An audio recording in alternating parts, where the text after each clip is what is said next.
Hello दोस्तों, आपके अपने चैनल एसजी नॉवल वर्ल्ड में आप सबका स्वागत है। ऐसे ही रोचक स्टोरी के लिए चैनल को सब्सक्राइब जरूर कर लीजिए। आइए अब एपिसोड कंटिन्यू करते हैं।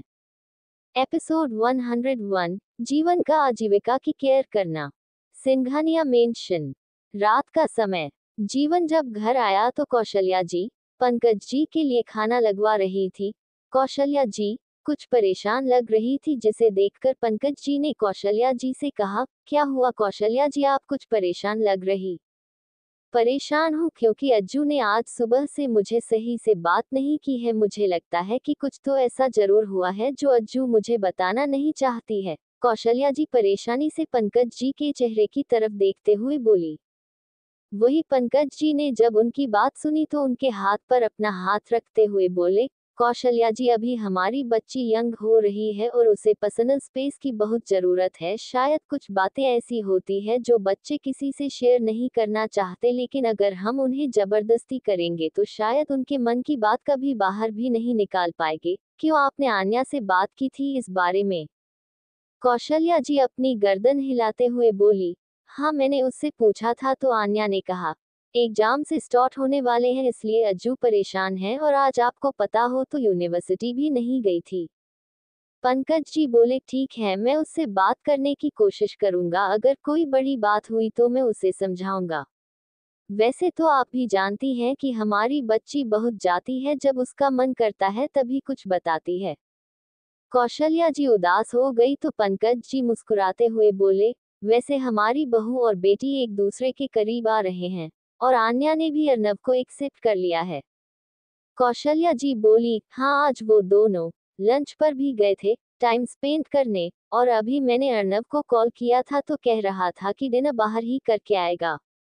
पंकज जी मुस्कुरा देते हैं। वही कौशल्या जी भी चेयर पर बैठ गई। आज उनके गले के नीचे से खाना नहीं जा रहा था। वो बार बार आजीविका के रूम की तरफ देख रही थी। सभी वहां पर जीवन भी आ जाता है। जीवन के दिमाग में अभी भी संपन्न से रिलेटेड बातें ही चल रही थी। वो अपने ही ख्यालों में खोया हुआ था कि तभी पंकज जी की नजर किस पर पड़ती है। आज जीवन में किसी को गुड इवनिंग भी नहीं कहा, वरना जब ऑफिस से जीवन घर वापस आता तो कौशल्या जी और पंकज जी को गुड इवनिंग जरूर कहता था। पंकज जी उसे खोया हुआ देखकर बोले, हे चैंप, आ गए तुम ऑफिस से। लेकिन जीवन में उनकी बात नहीं सुनी। ये देखकर पंकज जी कौशल्या जी की तरफ देखने लगते हैं। कौशल्या जी ने भी पंकज जी की आवाज सुनकर जीवन की तरफ देखा और फिर पंकज जी की तरफ देखा। कौशल्या जी अपने कंधे उठाते हुए अपना सिर हिला देती है। वही जीवन जैसे ही स्टेयर्स की तरफ बढ़ता है तभी पंकज जी दोबारा कहते हैं, जीवन। इस बार जीवन में पलट कर देखा तो पंकज जी और कौशल्या जी उसके चेहरे को ही देख रहे थे। पंकज जी उसके चेहरे को देखकर बोले, कहाँ ध्यान है आज तुम्हारा? सब कुछ ठीक तो है ना जीवन? तभी जीवन उनके चेहरे को देखकर बोला, जी डैड, सब ठीक है, बस ऑफिस के काम की वजह से थोड़ा सा लोड ज्यादा था तो। उद्धरण चिन्ह। जीवन की बात सुनकर कौशल्या जी ने अपनी गर्दन हिलाते हुए कहा, तुम और अर्नव बस काम काम काम के अलावा तुम दोनों को कुछ दिखाई ही नहीं देता है।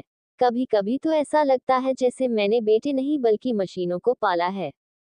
कौशल्या जी की बात सुनकर जीवन के चेहरे पर स्माइल आ जाती है।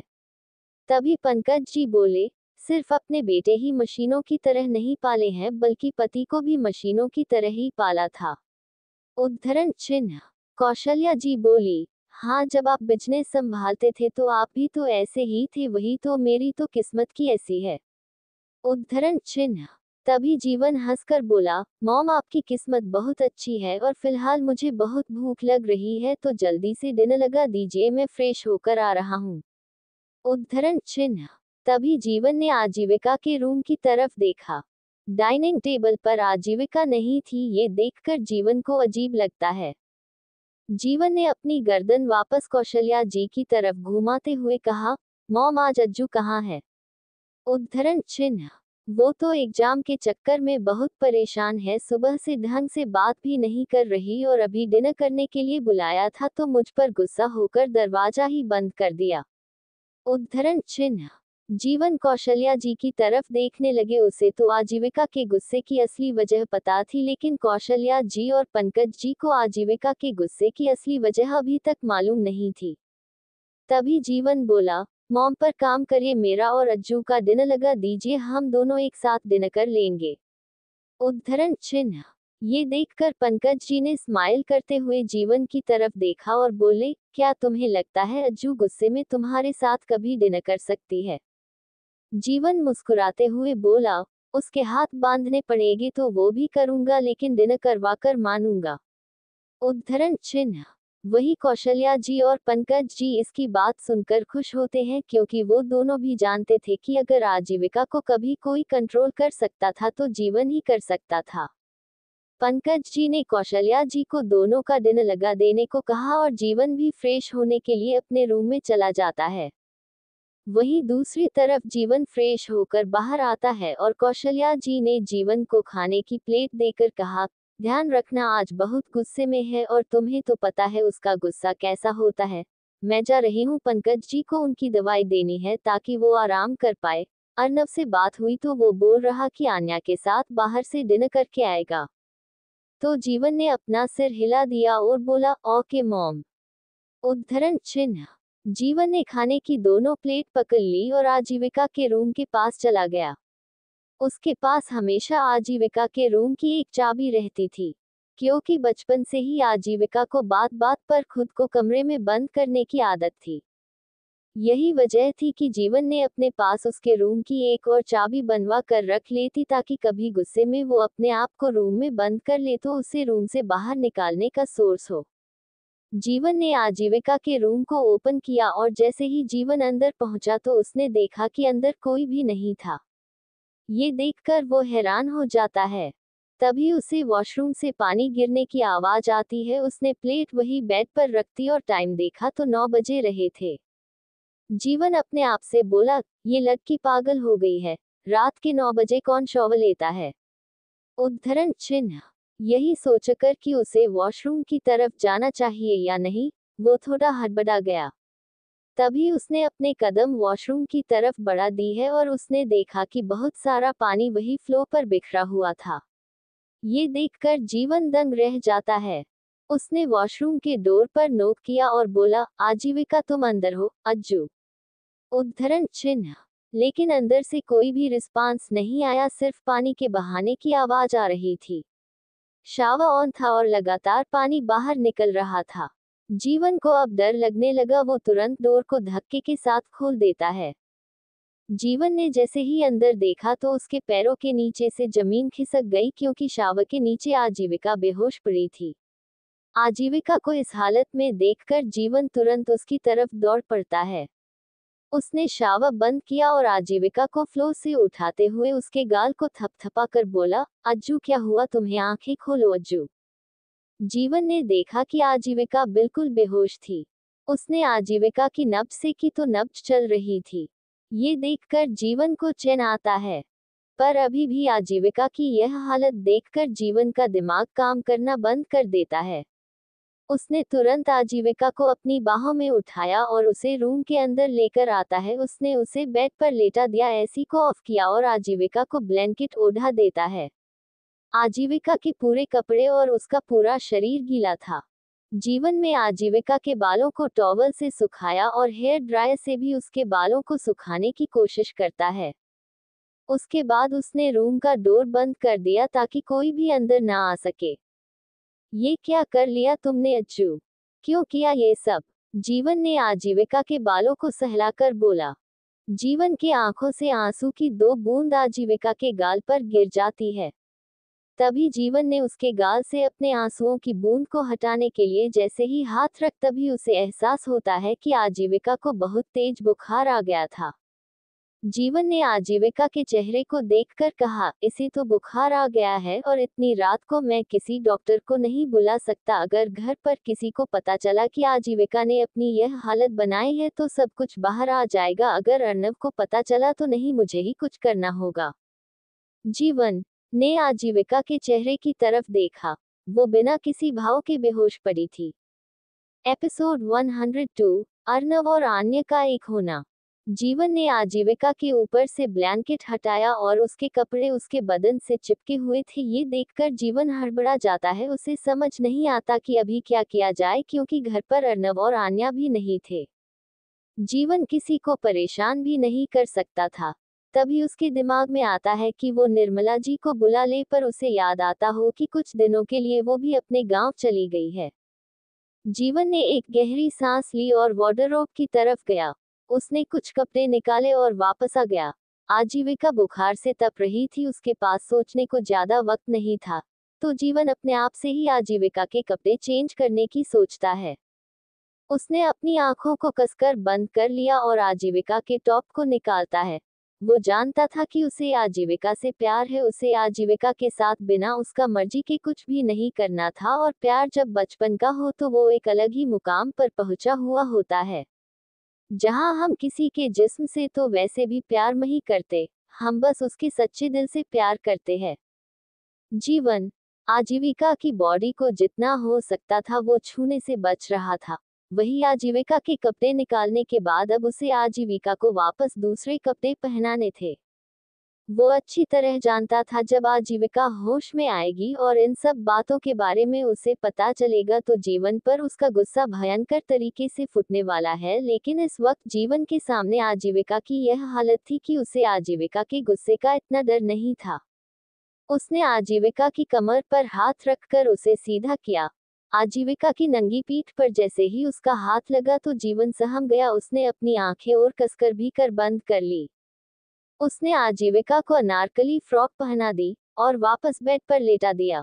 उसके कपड़े चेंज करने के बाद जीवन ने अपनी आंखें खोलकर देखी तो आजीविका अभी भी बुखार से कांप रही थी। जीवन ने उसे ब्लैंकेट ओढ़ा दिया और उसके हाथ पैरों को मसलने लगा ताकि उसे गर्मी मिले।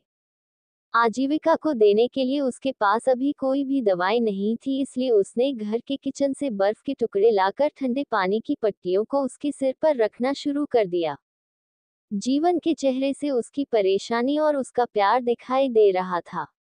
अभी जीवन आजीविका के सिर पर पट्टियां बदली ही रहा था कि तभी आजीविका के मोबाइल पर व्हाट्सएप नोटिफिकेशन आता है। जीवन की नजर वही टेबल पर रखे हुए आजीविका के मोबाइल पर चली गई। जैसे ही उसने मोबाइल की स्क्रीन की तरफ देखा तो संपन्न का नाम फ्लैश हो रहा था। संपन्न के नाम के साथ ही एक रेड हॉट भी बना हुआ था, जिसे देखकर जीवन को एक पल के लिए बुरा लगता है और ना चाहते हुए भी उसका हाथ मोबाइल की तरफ बढ़ जाता है।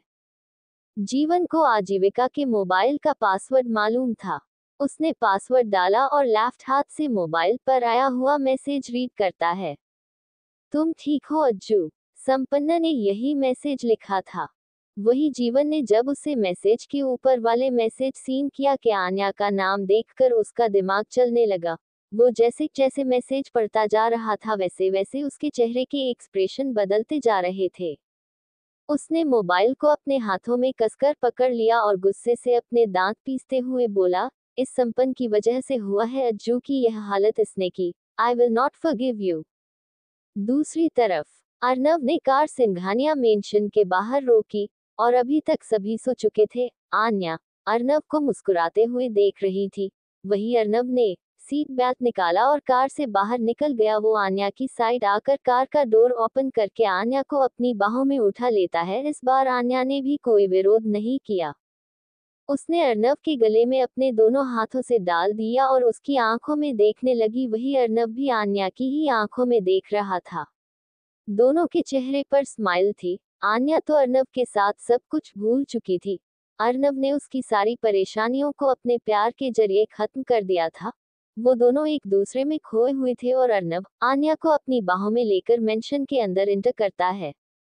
उसने आन्या को नीचे नहीं उतारा, स्टेयर्स से रूम तक ले आया और रूम के डोर को भी अपने पैर से किक करके खोल देता है। आज दोनों की मोहब्बत परवान चढ़ने पर थी।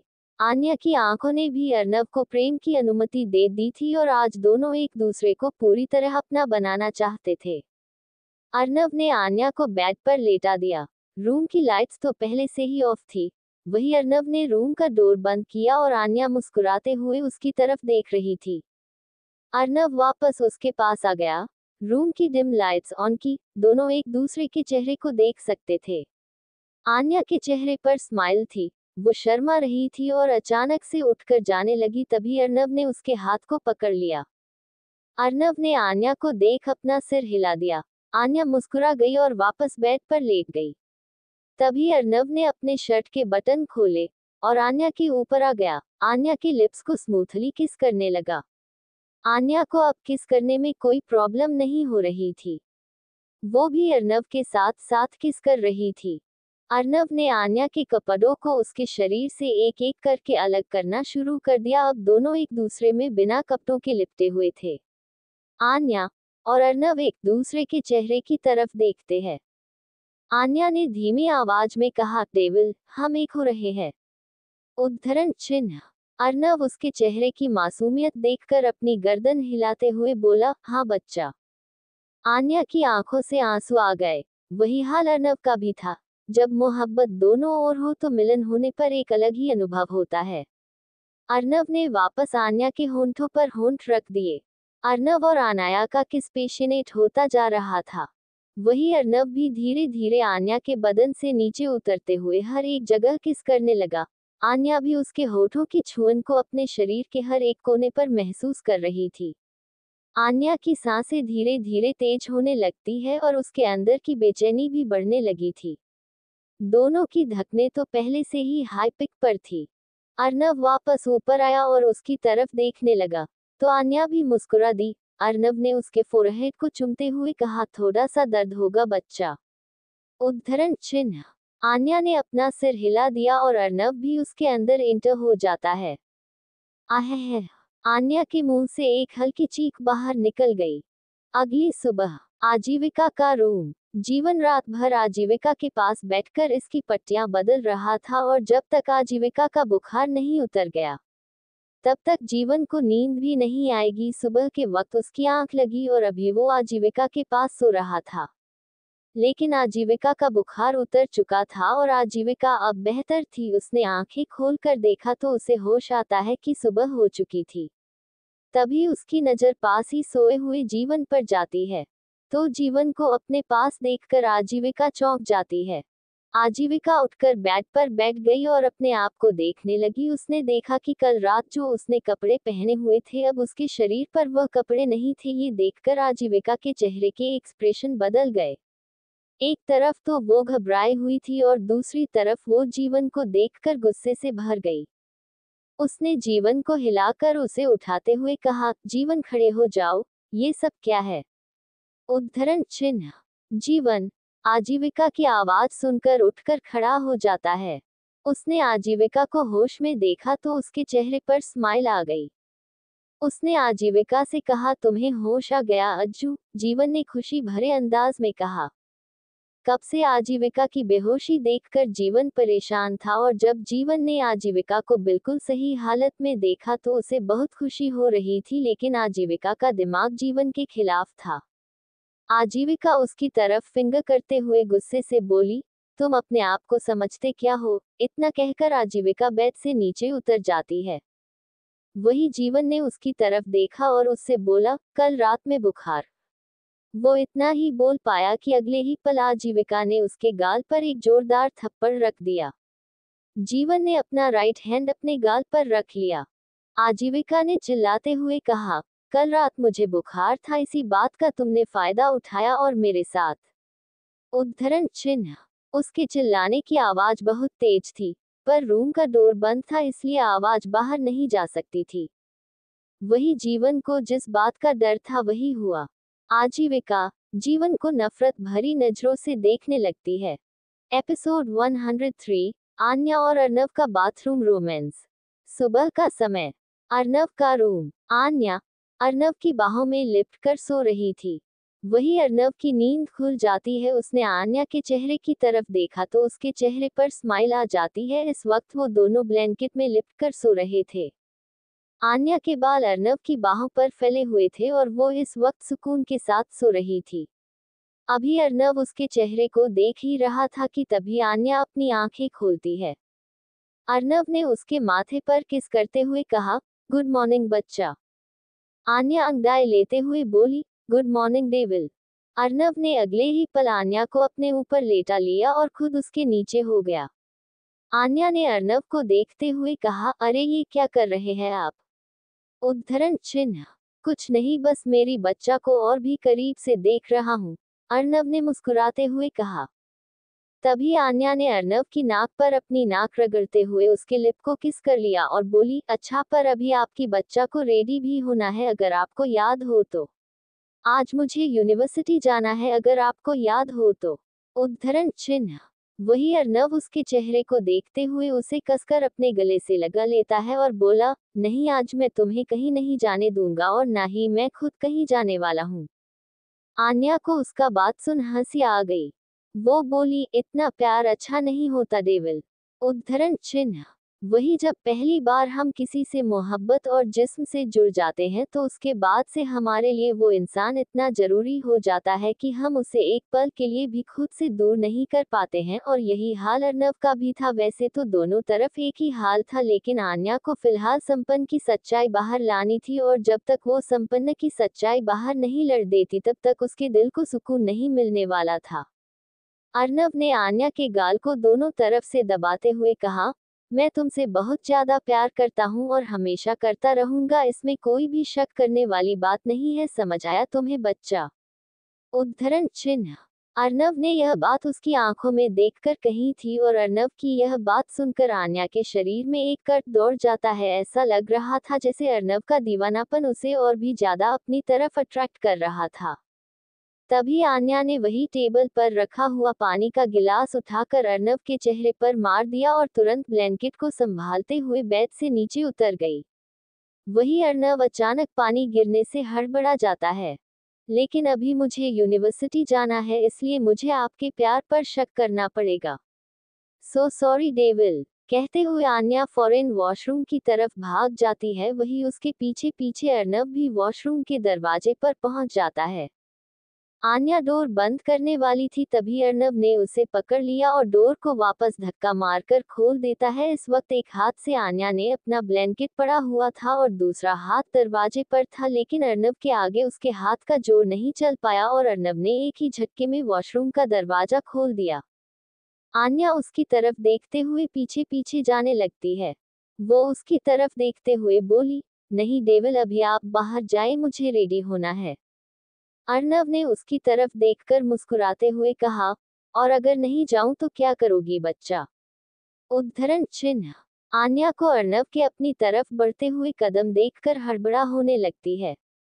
वो पीछे पीछे खिसकते हुए दीवार पर जाकर लग जाती है। वहीं पास में शावर ऑन करने का स्विच था।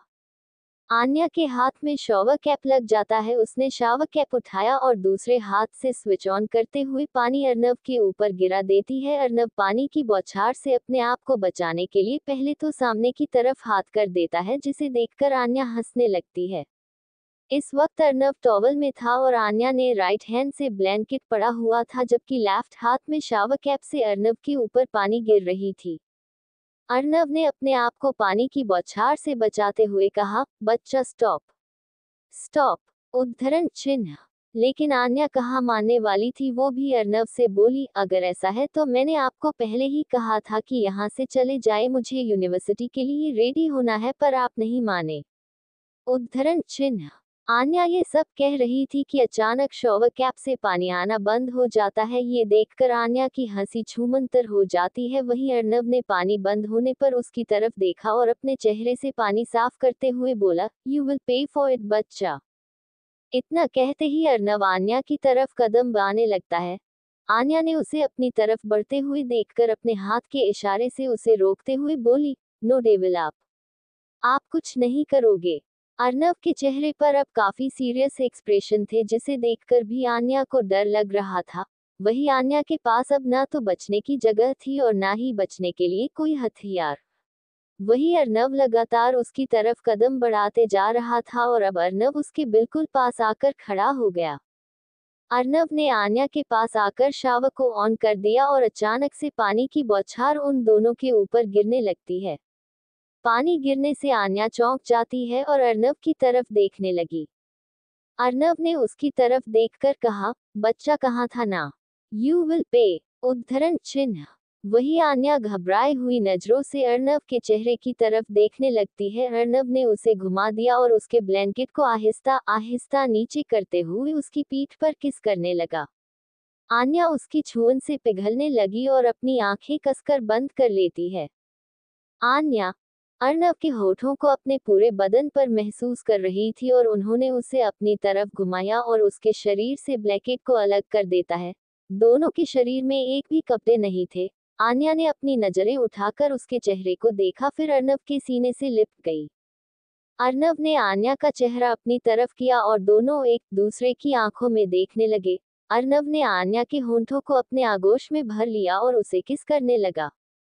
वहीं दूसरी तरफ आजीविका के रूम में जीवन एक आजीविका की तरफ देख रहा था और आजीविका नफरत से उसकी चेहरे की तरफ देख रही थी। जीवन उसके चेहरे की तरफ देखते हुए बोला, तुम जो समझ रही हो गलत समझ रही हो अज्जू, मैंने ऐसा कुछ नहीं किया है और रात को तुम बीमार थी इसलिए तुम्हारे कपड़े चेंज करने पड़े। आजीविका उसको नफरत से देखते हुए बोली, झूठ मत बोलो, मुझे सब पता है। तो मुझसे प्यार करने का दावा करते हो ना, इसलिए तुम्हें मैं मिल नहीं पा रही तो तुमने मुझे अपने का ये रास्ता निकाला। जीवन की आंखों में आंसू आ गए। उसने आजीविका के सामने नजरें झुका ली और बोला, मैं तुमसे प्यार करता हूँ लेकिन मैं कभी इतना नहीं गिर सकता अज्जू कि तुम्हारी मर्जी के खिलाफ तुम्हें। आजीविका चिल्लाते हुए बोली, get lost from my house. मैं तुम्हारी कोई भी बकवास नहीं सुनना चाहती हूँ, समझ आया तुम्हें। जीवन अब आजीविका के सामने कुछ भी नहीं बोल सकता था। उसने अपने कदम रूम से बाहर की तरफ बढ़ा दिए। वहीं आजीविका उसे नफरत और गुस्से से सिर्फ जाते हुए देखे रहती है। Episode 104 untitled chapter. सुबह का समय, मुंबई महाराष्ट्र। जीवन इस वक्त कार ड्राइव कर रहा था। पिछली सीट पर आन्या बैठी हुई थी। वो जीवन के चेहरे पर उदास एक्सप्रेशन नोटिस कर रही थी। जब आन्या से रुका नहीं जाता तो उसने जीवन से कहा, जीवन कुछ हुआ है क्या, तुम कुछ उदास दिख रहे हो। आन्या की आवाज सुनकर उसका ध्यान फ्रंट मिरर में जाता है जहां से उसे आन्या का चेहरा साफ दिखाई दे रहा था। उसने अपनी गर्दन हिलाते हुए कहा, नहीं भाभी कुछ नहीं हुआ है, बस मूड ठीक नहीं है इसलिए। तभी उसकी नजर अपने पास वाली सीट पर जाती है जहां पर आजीविका बैठा करती थी। उसने उस सीट को एक तक देखा। वही आन्या भी फ्रंट मिरर में उसकी आंखों की मूवमेंट देख रही थी। उसने जीवन से कहा, फिक्र मत करो जीवन, वो जल्दी ही ठीक हो जाएगी। हमारी अज्जू हमें वापस जरूर मिलेगी, लेकिन उसके लिए हमें उस संपन्न का सच सामने लाना होगा। तभी जीवन अपने आप से बोला, हाँ भाभी, उसका सच तो मुझे किसी भी कीमत पर सामने लाना होगा, क्योंकि वो आपके थरू अज्जू के दिल में हमारे खिलाफ जहर घोल रहा है और इन सब में आपको भी शामिल कर लिया गया है। लेकिन मैं आपको ये सब बातें नहीं बता सकता, अगर आपको पता चला तो। उद्धरण चिन्ह। वही आन्या को जैसे जीवन का बदला हुआ रवैया बिल्कुल भी अच्छा नहीं लग रहा था। कुछ ही देर में जीवन ने यूनिवर्सिटी के पार्किंग एरिया में कार रोक दी। जीवन कार के अंदर बैठा हुआ था और आन्या कार के पिछले सीट से बाहर निकलती है, लेकिन बाहर निकलते वक्त उसका कुर्ता वही डोर पर अटक जाता है। जीवन ने जैसे ही यह सब देखा तो वो भी कार से बाहर निकल जाता है और आन्या के कुर्ते को डोर से बाहर निकलता है। लेकिन इस वक्त वो दोनों काफी करीब खड़े थे और ऐसा लग रहा था जैसे दोनों जानबूझकर एक दूसरे के इतने पास खड़े। सुबह का समय, मुंबई महाराष्ट्र। जीवन इस वक्त कार ड्राइव कर रहा था। पिछली सीट पर आन्या बैठी हुई थी। वो जीवन के चेहरे पर उदास एक्सप्रेशन नोटिस कर रही थी। जब आन्या से रुका नहीं जाता तो उसने जीवन से कहा, जीवन कुछ हुआ है क्या, तुम कुछ उदास दिख रहे हो। आन्या की आवाज सुनकर उसका ध्यान फ्रंट मिरर में जाता है जहां से उसे आन्या का चेहरा साफ दिखाई दे रहा था। उसने अपनी गर्दन हिलाते हुए कहा, नहीं भाभी कुछ नहीं हुआ है, बस मूड ठीक नहीं है इसलिए। तभी उसकी नजर अपने पास वाली सीट पर जाती है जहां पर आजीविका बैठा करती थी। उसने उस सीट को एक तक देखा। वही आन्या भी फ्रंट मिरर में उसकी आंखों की मूवमेंट देख रही थी। उसने जीवन से कहा, फिक्र मत करो जीवन, वो जल्दी ही ठीक हो जाएगी। हमारी अज्जू हमें वापस जरूर मिलेगी, लेकिन उसके लिए हमें उस संपन्न का सच सामने लाना होगा। तभी जीवन अपने आप से बोला, हाँ भाभी, उसका सच तो मुझे किसी भी कीमत पर सामने लाना होगा, क्योंकि वो आपके थरू अज्जू के दिल में हमारे खिलाफ जहर घोल रहा है और इन सब में आपको भी शामिल कर लिया गया है, लेकिन मैं आपको ये सब बातें नहीं बता सकता अगर आपको पता चला तो। उद्धरण चिन्ह। वही आन्या को जैसे जीवन का बदला हुआ रवैया बिल्कुल भी अच्छा नहीं लग रहा था। कुछ ही देर में जीवन ने यूनिवर्सिटी के पार्किंग एरिया में कार रोक दी। जीवन कार के अंदर बैठा हुआ था और आन्या कार के पिछले सीट से बाहर निकलती है, लेकिन बाहर निकलते वक्त उसका कुर्ता वही डोर पर अटक जाता है। जीवन ने जैसे ही यह सब देखा तो वो भी कार से बाहर निकल जाता है और आन्या के कुर्ते को डोर से बाहर निकलता है, लेकिन इस वक्त वो दोनों काफी करीब खड़े थे और ऐसा लग रहा था जैसे दोनों जानबूझकर एक दूसरे के इतने पास खड़े। सुबह का समय, मुंबई महाराष्ट्र। जीवन इस वक्त कार ड्राइव कर रहा था। पिछली सीट पर आन्या बैठी हुई थी। वो जीवन के चेहरे पर उदास एक्सप्रेशन नोटिस कर रही थी। जब आन्या से रुका नहीं जाता तो उसने जीवन से कहा, जीवन कुछ हुआ है क्या, तुम कुछ उदास दिख रहे हो। आन्या की आवाज सुनकर उसका ध्यान फ्रंट मिरर में जाता है जहां से उसे आन्या का चेहरा साफ दिखाई दे रहा था। उसने अपनी गर्दन हिलाते हुए कहा, नहीं भाभी, कुछ नहीं हुआ है, बस मूड ठीक नहीं है इसलिए। तभी उसकी नजर अपने पास वाली सीट पर जाती है जहां पर आजीविका बैठा करती थी। उसने उस सीट को एक तक देखा। वही आन्या भी फ्रंट मिरर में उसकी आंखों की मूवमेंट देख रही थी। उसने जीवन से कहा, फिक्र मत करो जीवन, वो जल्दी ही ठीक हो जाएगी। हमारी अज्जू हमें वापस जरूर मिलेगी, लेकिन उसके लिए हमें उस संपन्न का सच सामने लाना होगा। तभी जीवन अपने आप से बोला, हाँ भाभी, उसका सच तो मुझे किसी भी कीमत पर सामने लाना होगा, क्योंकि वो आपके थरू अज्जू के दिल में हमारे खिलाफ जहर घोल रहा है और इन सब में आपको भी शामिल कर लिया गया है, लेकिन मैं आपको ये सब बातें नहीं बता सकता अगर आपको पता चला तो। उद्धरण चिन्ह। वही आन्या को जैसे जीवन का बदला हुआ रवैया बिल्कुल भी अच्छा नहीं लग रहा था। कुछ ही देर में जीवन ने यूनिवर्सिटी के पार्किंग एरिया में कार रोक दी। जीवन कार के अंदर बैठा हुआ था और आन्या कार के पिछले सीट से बाहर निकलती है, लेकिन बाहर निकलते वक्त उसका कुर्ता वही डोर पर अटक जाता है।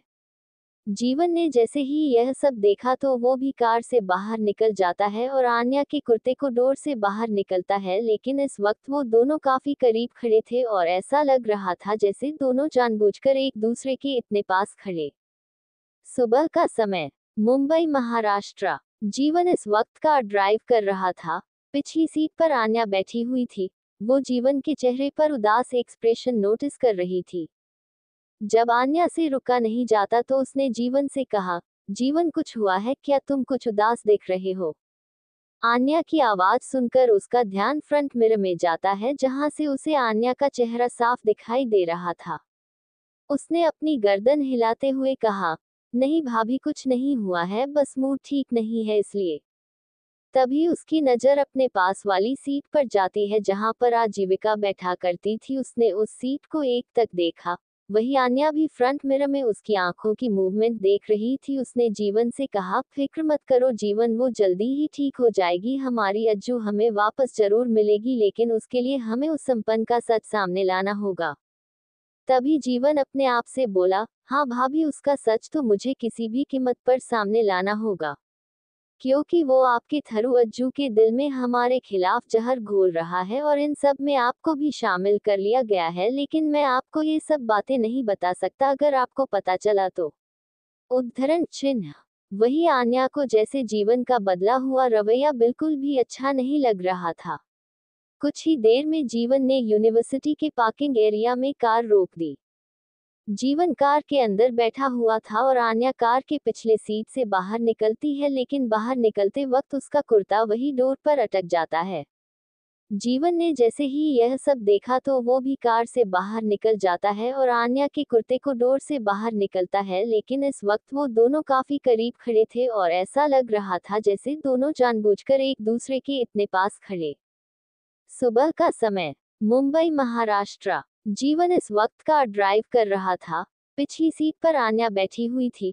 वो जीवन के चेहरे पर उदास एक्सप्रेशन नोटिस कर रही थी। जब आन्या से रुका नहीं जाता तो उसने जीवन से कहा, जीवन कुछ हुआ है क्या, तुम कुछ उदास दिख रहे हो। आन्या की आवाज सुनकर उसका ध्यान फ्रंट मिरर में जाता है जहां से उसे आन्या का चेहरा साफ दिखाई दे रहा था। उसने अपनी गर्दन हिलाते हुए कहा, नहीं भाभी कुछ नहीं हुआ है, बस मूड ठीक नहीं है इसलिए। तभी उसकी नजर अपने पास वाली सीट पर जाती है जहां पर आजीविका बैठा करती थी। उसने उस सीट को एक तक देखा। वही आन्या भी फ्रंट मिरर में उसकी आंखों की मूवमेंट देख रही थी। उसने जीवन से कहा, फिक्र मत करो जीवन, वो जल्दी ही ठीक हो जाएगी। हमारी अज्जू हमें वापस जरूर मिलेगी, लेकिन उसके लिए हमें उस संपन्न का सच सामने लाना होगा। तभी जीवन अपने आप से बोला, हाँ भाभी, उसका सच तो मुझे किसी भी कीमत पर सामने लाना होगा, क्योंकि वो आपके थरू अज्जू के दिल में हमारे खिलाफ जहर घोल रहा है और इन सब में आपको भी शामिल कर लिया गया है। लेकिन मैं आपको ये सब बातें नहीं बता सकता, अगर आपको पता चला तो। उद्धरण चिन्ह। वही आन्या को जैसे जीवन का बदला हुआ रवैया बिल्कुल भी अच्छा नहीं लग रहा था। कुछ ही देर में जीवन ने यूनिवर्सिटी के पार्किंग एरिया में कार रोक दी। जीवन कार के अंदर बैठा हुआ था और आन्या कार के पिछले सीट से बाहर निकलती है, लेकिन बाहर निकलते वक्त उसका कुर्ता वही डोर पर अटक जाता है। जीवन ने जैसे ही यह सब देखा तो वो भी कार से बाहर निकल जाता है और आन्या के कुर्ते को डोर से बाहर निकलता है। लेकिन इस वक्त वो दोनों काफी करीब खड़े थे और ऐसा लग रहा था जैसे दोनों जानबूझकर एक दूसरे के इतने पास खड़े। सुबह का समय, मुंबई महाराष्ट्र। जीवन इस वक्त कार ड्राइव कर रहा था। पिछली सीट पर आन्या बैठी हुई थी। वो जीवन के चेहरे पर उदास एक्सप्रेशन नोटिस कर रही थी। जब आन्या से रुका नहीं जाता तो उसने जीवन से कहा, जीवन कुछ हुआ है क्या, तुम कुछ उदास दिख रहे हो। आन्या की आवाज सुनकर उसका ध्यान फ्रंट मिरर में जाता है जहां से उसे आन्या का चेहरा साफ दिखाई दे रहा था। उसने अपनी गर्दन हिलाते हुए कहा, नहीं भाभी कुछ नहीं हुआ है, बस मूड ठीक नहीं है इसलिए। तभी उसकी नजर अपने पास वाली सीट पर जाती है जहां पर आजीविका बैठा करती थी। उसने उस सीट को एक तक देखा। वही आन्या भी फ्रंट मिरर में उसकी आंखों की मूवमेंट देख रही थी। उसने जीवन से कहा, फिक्र मत करो जीवन, वो जल्दी ही ठीक हो जाएगी। हमारी अज्जू हमें वापस जरूर मिलेगी, लेकिन उसके लिए हमें उस संपन्न का सच सामने लाना होगा। तभी जीवन अपने आप से बोला, हाँ भाभी, उसका सच तो मुझे किसी भी कीमत पर सामने लाना होगा, क्योंकि वो आपके थरू अज्जू के दिल में हमारे खिलाफ जहर घोल रहा है और इन सब में आपको भी शामिल कर लिया गया है। लेकिन मैं आपको ये सब बातें नहीं बता सकता, अगर आपको पता चला तो। उद्धरण चिन्ह। वही आन्या को जैसे जीवन का बदला हुआ रवैया बिल्कुल भी अच्छा नहीं लग रहा था। कुछ ही देर में जीवन ने यूनिवर्सिटी के पार्किंग एरिया में कार रोक दी। जीवन कार के अंदर बैठा हुआ था और आन्या कार के पिछले सीट से बाहर निकलती है, लेकिन बाहर निकलते वक्त उसका कुर्ता वही डोर पर अटक जाता है। जीवन ने जैसे ही यह सब देखा तो वो भी कार से बाहर निकल जाता है और आन्या के कुर्ते को डोर से बाहर निकलता है। लेकिन इस वक्त वो दोनों काफी करीब खड़े थे और ऐसा लग रहा था जैसे दोनों जानबूझकर एक दूसरे के इतने पास खड़े। सुबह का समय, मुंबई महाराष्ट्र। जीवन इस वक्त कार ड्राइव कर रहा था। पिछली सीट पर आन्या बैठी हुई थी। वो जीवन के चेहरे पर उदास एक्सप्रेशन नोटिस कर रही थी। जब आन्या से रुका नहीं जाता तो उसने जीवन से कहा, जीवन कुछ हुआ है क्या, तुम कुछ उदास दिख रहे हो। आन्या की आवाज सुनकर उसका ध्यान फ्रंट मिरर में जाता है जहां से उसे आन्या का चेहरा साफ दिखाई दे रहा था। उसने अपनी गर्दन हिलाते हुए कहा, नहीं भाभी कुछ नहीं हुआ है, बस मूड ठीक नहीं है इसलिए। तभी उसकी नजर अपने पास वाली सीट पर जाती है जहां पर आजीविका बैठा करती थी। उसने उस सीट को एक तक देखा। वही आन्या भी फ्रंट मिरर में उसकी आंखों की मूवमेंट देख रही थी। उसने जीवन से कहा, फिक्र मत करो जीवन, वो जल्दी ही ठीक हो जाएगी। हमारी अज्जू हमें वापस जरूर मिलेगी, लेकिन उसके लिए हमें उस संपन्न का सच सामने लाना होगा।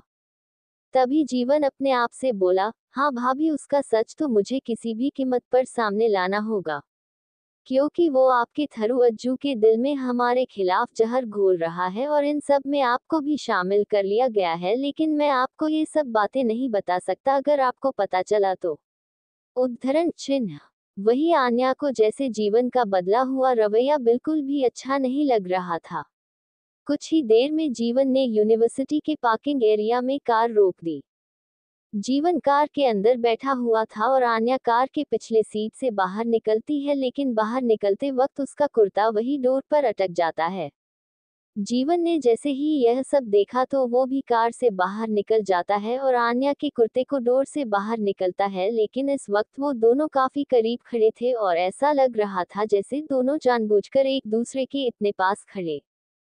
एपिसोड 105। अर्नब को आन्या पर डाउट है। उद्धरण चिन्ह। सुबह का समय। मुंबई महाराष्ट्र। जीवन इस वक्त कार ड्राइव कर रहा था। पिछली सीट पर आन्या बैठी हुई थी। वो जीवन के चेहरे पर उदास एक्सप्रेशन नोटिस कर रही थी। जब आन्या से रुका नहीं जाता तो उसने जीवन से कहा, जीवन कुछ हुआ है क्या, तुम कुछ उदास दिख रहे हो।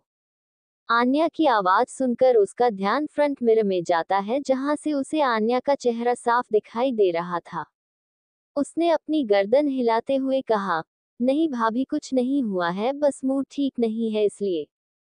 तभी उसकी नजर अपने पास वाली सीट पर जाती है जहां पर आजीविका बैठा करती थी। उसने उस सीट को एक तक देखा। वही आन्या भी फ्रंट मिरर में उसकी आंखों की मूवमेंट देख रही थी। उसने जीवन से कहा, फिक्र मत करो जीवन, वो जल्दी ही ठीक हो जाएगी। हमारी अज्जू हमें वापस जरूर मिलेगी, लेकिन उसके लिए हमें उस संपन्न का सच सामने लाना होगा। तभी जीवन अपने आप से बोला, हाँ भाभी, उसका सच तो मुझे किसी भी कीमत पर सामने लाना होगा, क्योंकि वो आपके थरू अज्जू के दिल में हमारे खिलाफ जहर घोल रहा है और इन सब में आपको भी शामिल कर लिया गया है। लेकिन मैं आपको ये सब बातें नहीं बता सकता, अगर आपको पता चला तो। उद्धरण चिन्ह। वही आन्या को जैसे जीवन का बदला हुआ रवैया बिल्कुल भी अच्छा नहीं लग रहा था। कुछ ही देर में जीवन ने यूनिवर्सिटी के पार्किंग एरिया में कार रोक दी।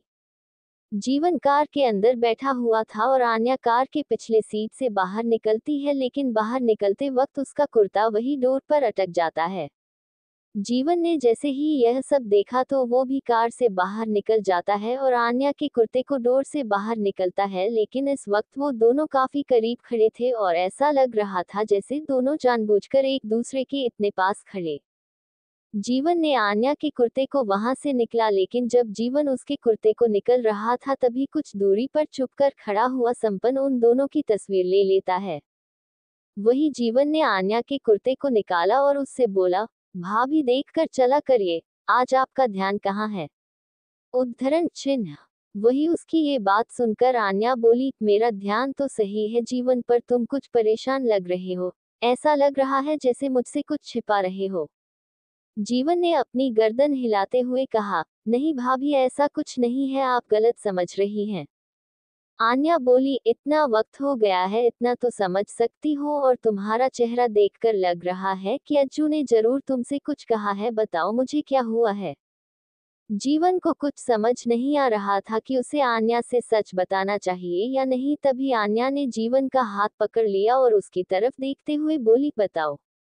उद्धरण चिन्ह। जीवन ने गहरी सांस लेते हुए कहा, कल रात जब मैं घर आया।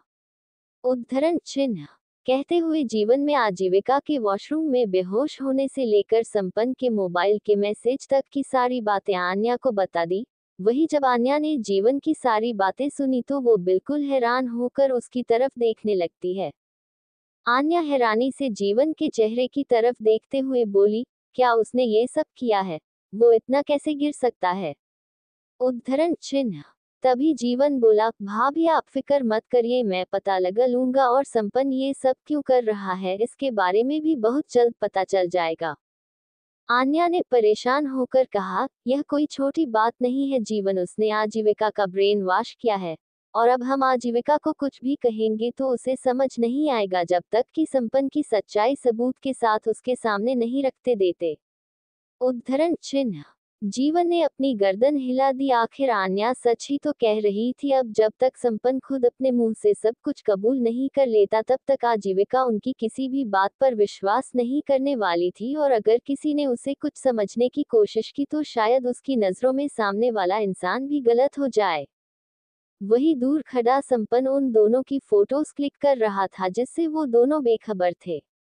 आन्या जीवन के चेहरे की उदासी और परेशानी देख सकती थी। भले ही जीवन बाहर से शांत दिखाई दे रहा था, लेकिन उसके मन के तूफान अंदर ही अंदर शोर मचा रहे थे। जीवन ने आन्या का हाथ पकड़ते हुए कहा, भाभी आपसे अभी मैंने जो कुछ भी कहा उसके बारे में आप अर्नव से मत कहिएगा क्योंकि मैं उसे सब कुछ अपने आप बताना चाहता हूँ। अगर आपके थ्रू उसे पता चलेगा तो शायद उसे हम दोनों पर डाउट हो सकता है और अब मैं कोई भी रिस्क नहीं लेना चाहता हूँ। उद्धरण चिन्ह। आन्या ने उसकी तरफ देखकर अपनी गर्दन हिला दी। वही उन दोनों के इस मूवमेंट की पिक्चर भी संपन्न ने ले ली थी। संपन्न में जब ये सब देखा तो उसके चेहरे पर स्माइल आ जाती है। असली मजा तो अब आएगा जब अर्नव तुम दोनों को इतने करीब देखेगा। बहुत शौक है ना तुम्हें अपने परिवार को जोड़कर रखने का अर्नव सिंघानिया। अब तुम खुद ही अपने परिवार पर डाउट करने लगोगे क्योंकि मुझे पता है कि ये दोनों ही तुम्हारी जिंदगी में बहुत इंपॉर्टेंस रखते हैं। संपन्न इतना कहा और उसके चेहरे पर एक शैतानी स्माइल आ जाती है। वही जीवन वापस चला जाता है और आन्या भी यूनिवर्सिटी के अंदर आ जाती है। वो अपनी क्लासरूम में आकर बैठ गई। उसने अपनी फ्रेंड्स को गुड मॉर्निंग विश किया लेकिन उसके चेहरे पर कोई भी एक्सप्रेशन नहीं थे। वो अपने पास वाली चेयर की तरफ देखने लगती है जहां पर हमेशा अज्जू बैठा करती थी। अभी आन्या अपने ख्यालों में खोई हुई थी कि तभी उस सीट पर कोई और आकर बैठ जाता है। उसने जब नजर उठाकर देखा तो कोई और नहीं बल्कि संपन्न ही वहां आकर बैठ गया था। संपन्न को देखते ही आन्या के चेहरे की एक्सप्रेशन चेंज हो जाते हैं। वो गुस्से से उसके चेहरे की तरफ देखने लगती है। वही संपन्न उसे मुस्कुराते हुए देख रहा था। आन्या के चेहरे की एक्सप्रेशन देखकर वो बोला, गुड मॉर्निंग। इतना गुस्सा तुम्हारे चेहरे के ऊपर अच्छा नहीं लगता। वैसे तुम्हारी फ्रेंड कैसी है क्या? उसने तुम्हें थप्पड़ तो नहीं मार दिया था? वही संपन्न की बात का आन्या ने कोई भी जवाब नहीं दिया। वो बस उसके चेहरे को घूरती जा रही थी। और लगता है तुम बताना नहीं जा रही। वैसे मैंने उसे बताया था कि मैं एक लड़की से बहुत प्यार करता हूँ और उस बेचारी का दिल टूट गया था। बेचारी अज्जू बहुत रोई होगी ना? क्या तुम भी उस लड़की का नाम जानना चाहती हो?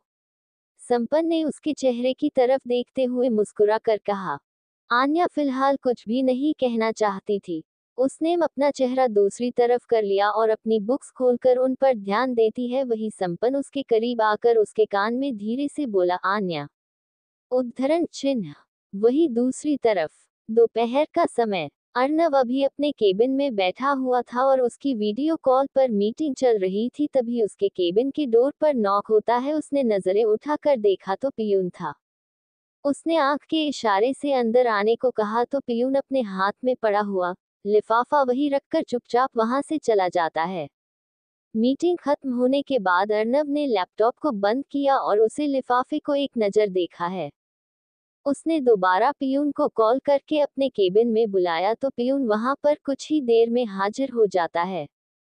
यह क्या है और किसने भेजा है? अर्नव ने ही लिफाफे को अपने हाथ में लेते हुए कहा।